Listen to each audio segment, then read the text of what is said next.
let's tell people about another reason why it's a bad idea to let regular everyday people just have cameras to run around and be a personal security camera for some public facility with multiple random people coming through. And for said cameraman or camera person, said person with camera, to be able to go through the parking lot and examine all the cars and their license plates and junk, and video recording everybody coming in and out of the fucking hospital. This is just one case why it's a bad idea. One example why it's a bad idea. I know Stephanie Sue's a controversial person or whatever. She has been in the past. I don't know. The story is not about her. The story today is about the story she's telling.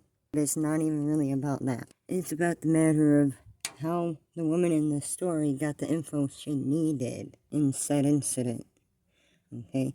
So regardless of how you feel about the other creators I'm showing you and the story and the matter I have, I can't help but point this out because it touches base on the world of frauditors. Check it out. Here we go. Taylor seems to calm down, reschedules her appointment for October 1st, the very next day. She exits the clinic when she sits outside on the bench on her phone. And at first, the staff, other pregnant patients entering, thought that she's texting someone. I mean, it's not really the most alarming thing to see a pregnant woman sitting outside of a pregnancy clinic. The staff think maybe she's too emotional to drive. But she sits there for 2 hours. She's on her phone and it looks like she's on a mission. She is watching other women enter and leave the clinic, eyeing them like a hawk, furiously typing away on her phone. For 2 full hours, she was looking up license plates and searching up addresses of pregnant women entering and exiting the clinic. Wow. Taylor the Predator was hunting for pregnant women, and the Predator was adapting. When she discovered that many of these women had husbands that lived at home, she switched gears and started searching for support groups for pregnant teenagers. But then she thought that would be too difficult too. She needed an easier target, someone that would let her in their home, someone that would trust her, someone nice and giving. Reagan hired Taylor to do her wedding photo shoot. All the big recent milestones Reagan had Taylor be the photographer for, taking pictures of her engagement, her wedding, and I'm sure through her time with Reagan, Taylor knew how kind of a person she was. And a bit on Reagan. So a few years ago, before Reagan's passing, before Reagan's murder, Reagan's stepdad was driving when this driver veers off the road, smashes into the side of his car. Her stepdad had a fractured left leg and pelvis, but his right leg was completely severed from the accident. Now, I'm not particularly a religious person, but Reagan's family are, and when I hear stories like this, I just have no idea how to even come up with like a non-religious answer. Reagan's stepdad was in the car with a friend of his, who was in way better shape than he was. He's desperately trying to save Reagan's stepdad's life. The paramedics are on their way, but they're not here yet. He can't just sit there and do nothing. He's got to help, but he needs more people. And right at that moment, Reagan's mom happened to be driving by, stumbled upon the accident by pure chance, pulled over wanting to help, and then realized it was her husband. Which, one coincidence, fine. But then by another insane coincidence, another one of the family's closest friends happened to be driving down the exact road, and they thought, wait, isn't that Marcus's car? They pulled over to help and save Marcus's life. Wow. The family said it was like an intervention from God. Marcus was airlifted 90 miles to a trauma hospital, and he survived. He did need to get a prosthetic leg, though, and tons of physical therapy. But the whole family, they just have this really strong, positive outlook on life. Marcus would joke and post pictures of himself in the wheelchair, wearing a t-shirt that reads, "I'm on my last leg." Like, these are the kind of people that Reagan and her family are. They were the epitome of a Texas family. Big personalities, big crawfish boil feast, and like kind of big hearts. That's so cheesy, but you get what I'm saying. They were always going on these family fishing trips or going to these car shows together. I mean, they were just really thoughtful people. It was oozing from her snake print Crocs and from the waist seam of her yoga pants. There is this long snake-like cord. It looks like a rope. It's honestly flesh-colored with splotches of blue, gray, This is the beginning. I remember. His eyes follow the cord slowly down into her lap until he sees a tiny little foot. The cord is an umbilical cord, and it's attached to a newborn baby. Unlike the driver, the baby is silent. There are no cries, no screams. The driver is screaming at the trooper, like tears streaming down her face, begging him to put her and the baby in his car and help. Take her to Idabel. It's an emergency. Come on. When the trooper asks how old the baby is, the driver responds, the baby is only like maybe 35 minutes old.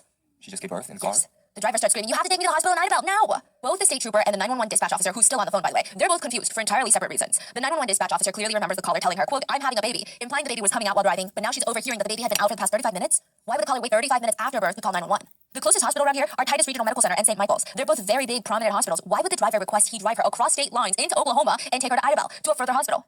Trooper Shavers tries to tell her the best thing for the baby would be St. Michael's because it's the closest, which she's screaming and begging him that she cannot go there because they hurt her last baby. And he looks down and he notices that the driver's hand in front of his face is shaking, trembling with fear, anxiety, and stress. But the other hand on her lap is completely still. As the driver, the silent baby, and Trooper Shavers waits on the side of the road for an ambulance, Amanda, a registered nurse, is driving down the highway and she notices them. And at first she's thinking, well, the troopers, the police are there with the woman, it should be fine. But something in her gut is telling her they're probably waiting for an ambulance and it's life or death can be a matter of seconds. Amanda slams on her brakes, makes a U-turn. It's a two-way highway, so two-lane highway. She makes a U-turn, parks behind the cars, and goes straight to evaluate the baby. She runs out and she's in full-on nurse mode. She's zeroed in on that baby. She runs straight for the baby. She gets smacked with a million questions running through her nurse mind. Normally, newborns are covered in blood and vernix, which is kind of this waxy white substance that coats the skin of newborn babies. Think of it as like a protective coating, really. But the baby is clean. And the baby is a bit blue around the mouth with cold and clammy skin. Amanda's trying to remain calm, but this is a very, very bad sign. Newborns should feel warm and they should have color pumping through their cheeks. So she gets to work. She's checking for signs of breathing. She's putting her ear to the baby's mouth, listening. Nothing. Amanda went to give the baby 30 chest compressions, done either by pressing the thumb or 2 fingers over the baby's chest and pushing down like about 1.5 inches. It's such a delicate process. You can't push too hard because babies are fragile. You can't push too little because you could fail to pump the baby's blood. Amanda kept performing CPR while the driver rocked nervously and screamed, "Come on, Clancy, come on!" I'm assuming Clancy is the baby's name. Finally, the ambulance arrives. Paramedics rush the baby to the back of the ambulance, while Amanda and another EMT start asking the driver questions. I mean, they need to know as much about the birth as possible so they can provide the best care to mother and to baby. They turn to the driver and they say, when were you due? The 30th. Oh, I mean, that makes sense, right? Because it's October 9th. The driver's due October 30th. She was clearly early and unable to get to the hospital in time. But the driver responds, no, the 30th of September. Amanda and the EMT, they lock eyes. The baby was way too small. Way too small for that due date to be over a week ago. This could indicate a real medical problem for the child.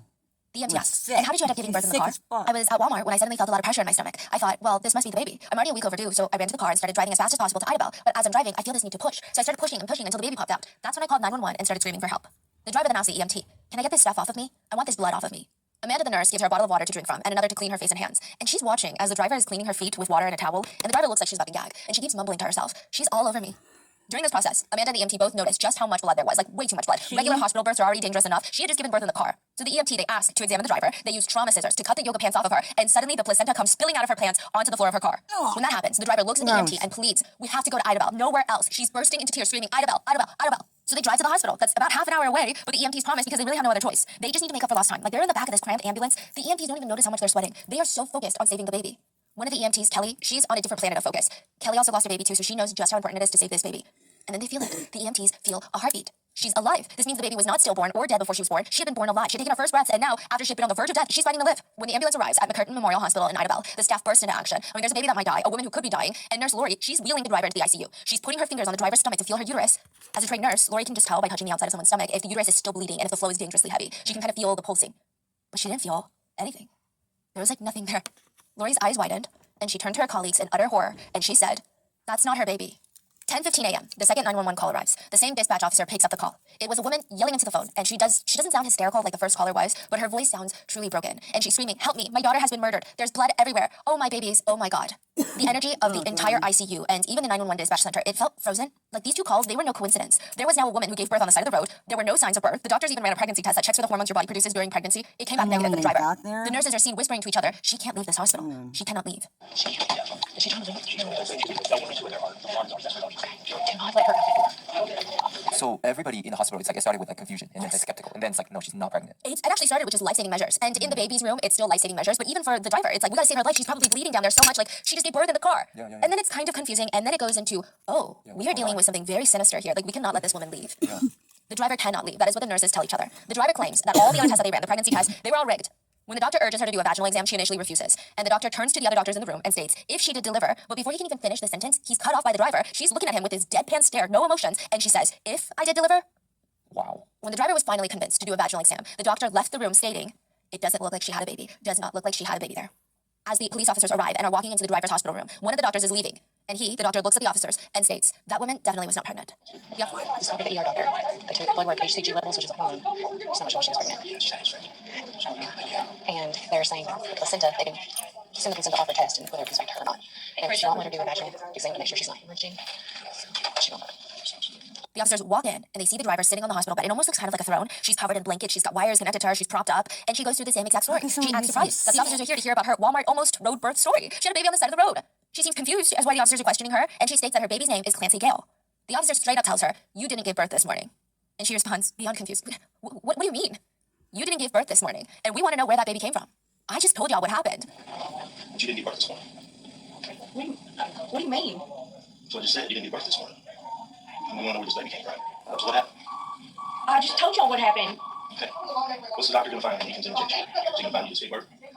So they can tell. When he looks, he can tell about it in a second if you gave birth or not. Okay. Eventually, it dawns on her. The officers know that she's lying. Suddenly, her tears go away. I mean, the only emotion on her face is fear, and she states, my head's been hurting. I had a stroke in 2015. I don't know why I did it. Wow. I don't know what's wrong with me because I've never been a bad person. I just really wanted the baby. And as the woman is saying this to all the officers, she has blood stains on her hands. She's like blood seeped into her fingernail beds, and she's waving them around as she's talking. And authorities, they can't help but glance at them because they know by now it is not this woman's blood; it's somebody else's. This case would result in the youngest female inmate currently sitting on Texas death row. Taylor once posted on Facebook, "Don't start a war with me. Not even Satan would want that." Taylor's search history tells us a lot about her thoughts around this time. So she is actively pregnant with Wade's baby, and there's allegations and rumors by family, loved ones, that she's not pregnant. So Taylor starts mass Googling and searching very specific odd things on the internet. She has grown very, very interested in home births and how exactly to go about registering a baby that's born at home. She's spending hours a day looking at birthing videos on YouTube, C-section videos, and more specifically, births that leave the placenta intact. This is so important, okay? Placentas are the organs that develop during pregnancy. And to put it very simply, if you're not pregnant, even if you have a uterus, you're not going to have a placenta in your body. It forms during the first few months of pregnancy. The umbilical cord is attached to the placenta. That's where all the baby's nutrients are, in the placenta. You actually have to give birth to your placenta after you give birth to your baby, because a retained placenta, aka a placenta left in your body, can literally be fatal and kill the mom. So if doctors notice that you have not naturally birthed your placenta, they gotta go in there and find ways to remove your placenta from your uterus. They can't just leave it in there. They will get sued for medical malpractice. So that's very interesting. It feels like she's thinking ahead. She doesn't want doctors to go in there and realize she has no placenta. Matter of fact, she has no uterus. She's searching up information about local hospitals and reaching out to pregnant friends to discuss their due dates and their experiences. She's looking at cribs off of Craigslist, even babies for adoption through Craigslist. The search, quote, labs you run after you deliver. Another search, will eye drops make you seizure? Another search, how to make yourself throw up 10 easiest and fastest ways. Taylor was in a frenzy searching for local maternity stores, OBGYN clinics, baby consignment stores nearby. For a normal pregnant person, maybe it's not alarming. For someone faking their pregnancy, it seems like she was targeting any area there would be pregnant women or people with small infants. And more alarmingly, in her Google searches was also, quote, when you plan to kill someone charges. Quote, conspiracy to commit murder 1 defense. September 30th, Taylor goes to Paris, Texas, obstetrics and gynecology. She walks in, bump and all. The receptionist has her fill out paperwork, but Taylor's teary-eyed. She's crying. The front desk is like, what's wrong? And she tearfully tells them, my husband is in the military and can't be here.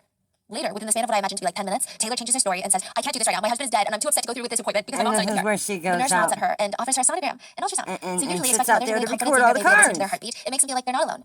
Taylor refuses, which is odd. No patient has ever refused a sonogram in the 6 years that this nurse has worked here. Weird. Taylor seems to calm down, reschedules her appointment for October 1st, the very next day. She exits the clinic when she sits outside on the bench on her phone. And at first, the staff, other pregnant patients entering, thought that she's texting someone. I mean, it's not really the most alarming thing to see a pregnant woman sitting outside of a pregnancy clinic. The staff think maybe she's too emotional to drive. When she sits there for 2 hours, she's on her phone and it looks like she's on a mission. She is watching other women enter and leave the clinic, eyeing them like a hawk, furiously typing away at her phone. For 2 full hours, she was looking up license plates and searching up addresses of pregnant women entering and exiting the clinic. Wow. During the span of that car ride back, Homer's entire life would change. He would lose his wife and his baby girl, Braxton. When Taylor and the baby arrived at the hospital, doctors tried everything to save Braxton. They were able to get a pulse in the ambulance, but the pulse was dying. The pulse was not enough to keep her blood pumping sufficiently to her organs, and the baby needed a machine to breathe. Senior doctors concluded Braxton had suffered severe brain damage, and her condition was, quote, not compatible with life. She passed at 1:22 p.m. with a nurse holding her hand. She was 7 pounds, and even at just 35 weeks old, she would have been a normal, perfectly healthy baby girl. Experts would later state if Braxton had a normal delivery, she would have had a 99% chance of survival. Autopsy results determined Braxton died from, quote, homicide from a traumatic extraction from the uterus in association with maternal homicide caused by blunt force and sharp force trauma. This will be an important distinction later, but experts believe Braxton was born alive. She was not stillborn, and that would mean that the authorities were looking at one of the worst double homicide cases that they have dealt with in a very long time. Authorities had a murdered mother and baby, and now a woman in the hospital claiming that was her child.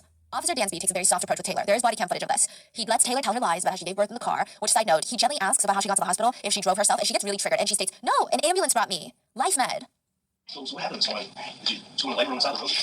No, me and I was supposed to ride with my fiance, and we sell on the Holbein facility, and we were gonna come through here, but I was having contractions and stuff and wasn't feeling good, so I stayed at home and told him we would just meet here after he dropped the hogs at 7, and he got tied up and he's on his way. Okay. Now how did you get here? Did you drive yourself? No, an ambulance brought me. Yeah, it's like that. Oh, okay. But Officer Dansby starts pushing now. Okay, but here's the deal. I'm just gonna be upfront with you. We know that you've had a hysterectomy some time back, and now you claim to be pregnant for a while, but you really weren't, so we're trying to figure out where this baby came from. Well, you didn't give birth this morning. What do you mean? That's what I said. You didn't give birth this morning, so what happened? I just told y'all what happened. What's the doctor gonna find when he comes in and looks at you? Because he can tell. They can tell in about a second if you just gave birth or not. Okay then. Taylor, we found a woman on the side of the road and the baby was removed from her body. And then you showed up with a baby and you've had a hysterectomy. There's no way you could have been pregnant, even though you've been telling people for a while that you've been pregnant. Which, side note, the officer did not make a mistake. Reagan was found in her home, but sometimes officers will lie about certain details because if you were involved, you correct them. If you weren't involved, you don't know if they messed up a detail or not. Wow, okay. Taylor takes the bait and she passionately says, I didn't hurt anybody on the side of the road. Otherwise, people would be like, what are you talking about? Who's on the side of the road? What are you? She's like, I did not hurt anyone on the side of the road. Taylor, you found the room this morning inside and the baby's been removed from her body. And then you show up with that. And information is you've had a hysterectomy. There's no way you could have been pregnant. You know, you've been telling people for a while you've been pregnant. There's no way you could have been pregnant. I didn't hurt anybody on the side of the road. Well, I'm not saying you did. I'm just saying that there's a woman having her baby removed from her body. Her body's found on the side of the road. I didn't say you did. I just want to know what happened, where this baby came from. Taylor goes silent for a minute. The officer is gently asking her, who is the lady? Do you know who she is? I don't know what lady y'all are talking about. The police keep confronting her with the facts. There's a deceased mother, and Taylor took her baby out of her, which caused her to die. The police continue. Most people are going to assume the worst. They're going to assume that you're an evil person and you just butchered this lady and left her to rot on the side of the road so that you could steal her baby. I just don't think that's the case. You don't seem like that type of person. I didn't kill But she anybody. was. Where did this baby come from? We're all past that, Taylor. We're past that. I didn't kill anybody. I didn't kill anybody. Was she alive when you left? I wasn't with anybody. I wasn't with her. For a while, she sticks to her story some more, and then the police say, look, Taylor, the DA can prove that you murdered that woman. How heinous is that? You know, everyone's happy, she's having baby showers, then somebody comes along and cuts her damn baby out of her gut. That's what we got right now. That's the point where we're at. We're past this nonsense about I wasn't there, I didn't kill anybody. We're past all that. We know it. We know you did it. There is no doubt whatsoever. Right now, the DA down there who I've talked to believes that you're a cold-blooded killer and that you plotted for the last 8 months to attempt to murder this woman and steal her baby. And right now, the evidence is there.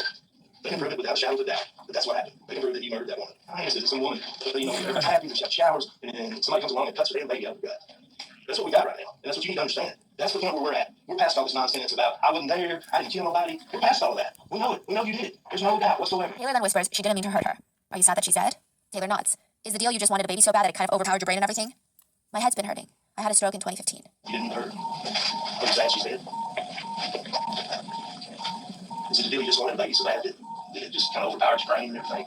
It's been hurting. It's been hurting. I had a stroke in 2015. Taylor tells the officer Reagan told her to come over that morning to use her shower. She said, I remember pulling up. Did she say something that made you mad or something? She grabbed a hold of me and told me I was a liar. We fought back, we both hit each other, and then she hit her head on the table. She hit her head on the table? That's okay. Sometimes stuff happens. I didn't move her. I just really wanted the baby. They took it away from me. Implying the doctors took it away from her. Also, calling the baby it. I understand that. Well, that shows what a good person you are, Taylor. They took it away from me. So you tried to save the baby. So you cut the baby out like a C-section? I don't remember. I just remember trying to save the baby. Taylor starts breaking down and panicking. Oh God, oh God, something's wrong with me. I don't know why I did it. I don't know what's wrong with me because I've never been a bad person. We both hit each other. But you threw it on the table. She didn't know. Okay. That's okay. Hey, that stuff happens sometimes, you know. You didn't move. Okay. So she's still in her house. Okay. When she hit her head, did you think she died? Did you try to save the baby? Yeah. I never wanted a baby. I understand that. That's okay. Well, that shows what a person you are. So you tried to save the baby so that you What a monster. got the baby out of it. You got C-section on What a it. monster. You fucking bitch. You don't remember. So how did you go I from her hope there's laying there people in with her prison. head to how you- Fuck you up. You bitches are gonna fuck you Later, Taylor would up. clean up her story. She was actually a hero. Taylor states that when she showed up at Reagan's house, Reagan was hollering and screaming at her, pulling her out of her car, forcing her, dragging her into the garage. The two get into an argument. Taylor claimed that she can't really remember what it was about, but they're fighting in the garage. Reagan grabs onto Taylor and Don't continues the fuck physical with fight into the children. house. Taylor stated at this point she's just trying to leave, but Reagan is dragging her deeper and deeper into the home. She said Reagan started grabbing whatever was in grabbing distance and just started hitting herself on the head with it, all the while taunting Taylor that she's going to be blamed for all of this. Out of fear for Reagan's safety, but also her own, Taylor slammed Reagan onto the floor to get her to stop, but Reagan hit her head on the coffee table on the way down, and she was dying. And suddenly, Reagan was dying quietly on the floor, and nothing mattered anymore. She just looked at Taylor, and one final act of love. Reagan knew she was going to die. She asked Taylor, get my baby, save my baby's life. She begged, get her out of me, get her out of me. Yeah, Taylor carried around a medical kit. Remember? She told people she was a nurse. Well, now she's telling authorities that it was because she goes hog hunting. Anyway, she reaches for the scalpel and stated that she cut Reagan's belly open like a C-section video. She took baby Braxton out, put the scalpel down because she really only brought it in to save the baby anyway. Taylor claimed that Braxton was not breathing. She turned Braxton over and pat her on the back like he would a newborn. And it was clear the baby needed medical attention. Taylor stated Reagan looked at her and told her to go and get baby Braxton to the hospital. Taylor stated Reagan was still alive when she ran from the house to save Braxton's life. It was a tragic accident, but Taylor was a hero, doing anything that she could to save baby Braxton. But the thing is, the scalpel was broken off in Reagan's neck. Authorities obviously do not believe a single thing that comes out of Taylor's mouth. This is their believed version of events. This whole hero story just doesn't make any sense. The injuries to Reagan were beyond extensive. She was hit over the head with both sides of a claw hammer. She had been slashed over 100 times with a scalpel. She had been beaten with a mason jar full of sand that weighed 4 pounds. That's as much as 5 cans of soup. She had 5 skull fractures and a broken nose. She may have been strangled, but it was hard to tell because her throat had been slit so violently that the scalpel broke off in her neck. She had been cut from hip to hip. Her uterus had been pulled out and cut open. There was blood in 5 different areas of the house, indicating that Reagan fought back and fought back hard. One of her fingers was dislocated. The tip of another was nearly cut off. When authorities looked at the placenta Taylor had shoved into her own pants, they found 2 pieces of Reagan's fingernails broken. They determined this could only mean one thing, that Reagan was alive when Taylor cut her open and took her baby out. Like she was holding on. Reagan had tried everything she had to save her baby. Taylor is spinning this whole thing as she wanted to help Reagan save her baby. But for at least 35 minutes, Taylor did other things than help save Braxton. She tried cleaning up the house. Water was used to try and clean up some blood. She got in the car, drove a bit away, and it's speculated she texted Homer from Reagan's phone, all those cryptic messages, and then tossed Reagan's phone to dispose of it because it hasn't been found. Cell phone data shows Taylor leaving Reagan's house with Reagan's phone on or around 7:52 a.m. Taylor placed a 911 call at 9:36 a.m. That's a full hour and 42 minutes that Taylor had baby Braxton and did nothing to help her except possibly give her amateur CPR, which could do more harm than good if you don't know what you're doing.